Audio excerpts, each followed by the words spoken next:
Je reviens ici sur les calculs de base et autres opérations élémentaires. Dans une première utilisation simple, Scilab peut être vu comme une supercalculatrice où on peut rentrer toutes sortes de calculs élémentaires. Donc par exemple ici on fait des opérations d'addition et multiplication sur des réels et des nombres décimaux. On peut également faire des calculs sur des nombres complexes. Donc dans ce cas-là, on multiplie 2 par ce nombre complexe.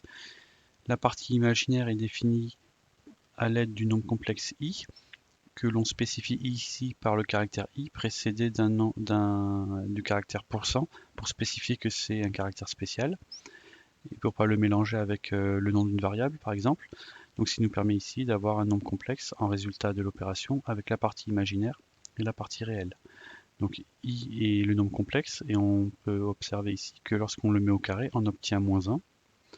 Ensuite, l'ensemble des fonctions élémentaires sont définies, comme les fonctions cosinus, sinus et autres fonctions trigonométriques, la fonction exponentielle, les fonctions logarithmiques. Ici, on a la fonction absolue qui donne le module ou la valeur absolue d'un nombre. Donc ici, on a fait le calcul pour un nombre complexe.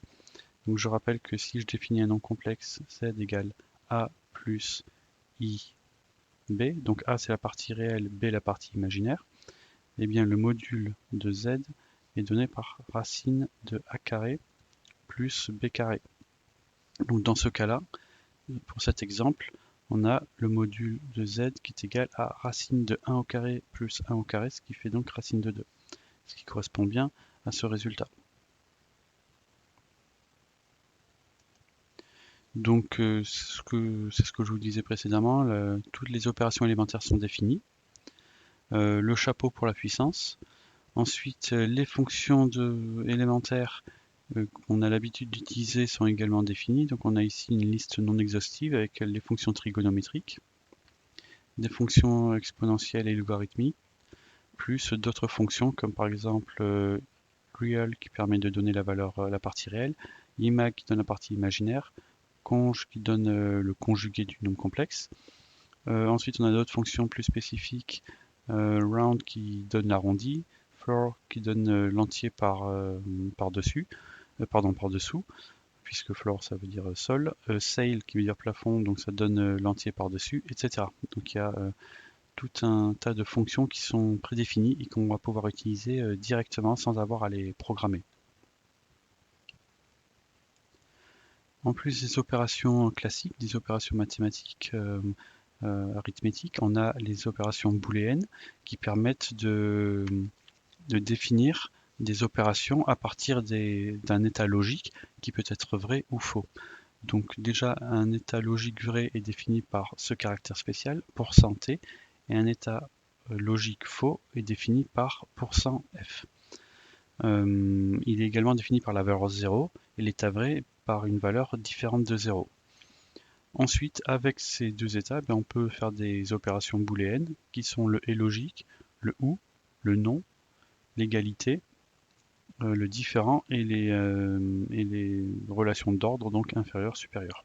Donc ici on a quelques exemples. Donc si quelque chose qui est vrai et faux, c'est faux, puisque pour que ça soit vrai, il faut que avec une opération et, les deux doivent être vrais. 2 est égal 2, c'est vrai. 2 est inférieur à 3, c'est vrai aussi. Donc voilà comment faire différents tests.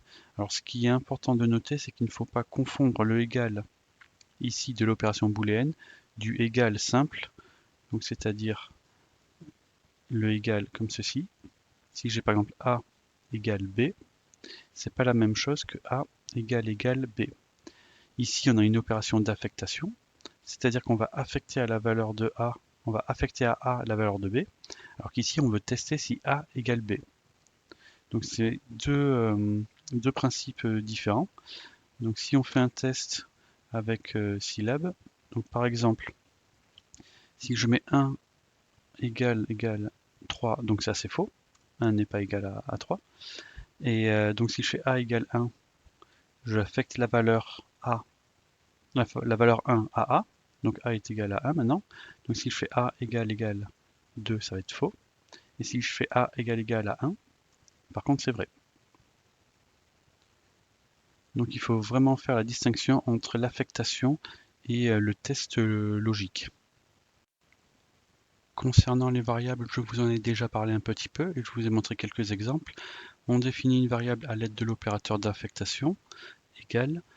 Il est très intéressant de définir des variables pour éviter d'avoir à manipuler systématiquement des valeurs numériques. Ça permet de gagner en générosité et en niveau d'abstraction lorsqu'on fait des formules, et c'est absolument nécessaire lorsque l'on fait des programmes.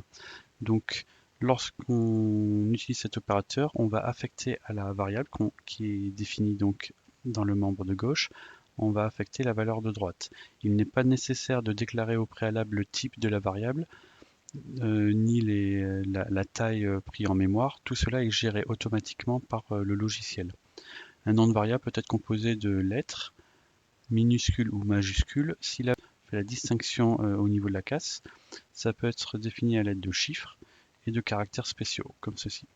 Encore une fois, donc c'est ce que je vous ai dit tout à l'heure, il ne faut pas confondre l'opérateur d'affectation égal et l'égalité mathématique.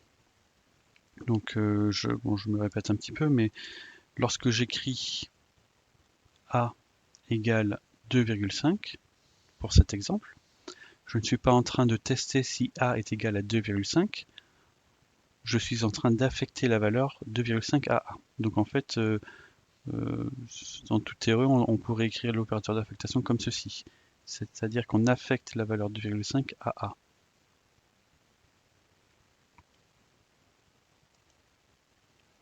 Un certain nombre de variables sont déjà prédéfinies dans Scilab, donc notamment le nombre complexe, i, que l'on a vu tout à l'heure, la constante de l'air e, qui permet de faire la fonction exponentielle, le nombre pi, une valeur très très grande, infiniment grande, et les valeurs booléennes vraies et fausses. Et ces variables prédéfinies peuvent évidemment être utilisées dans vos calculs.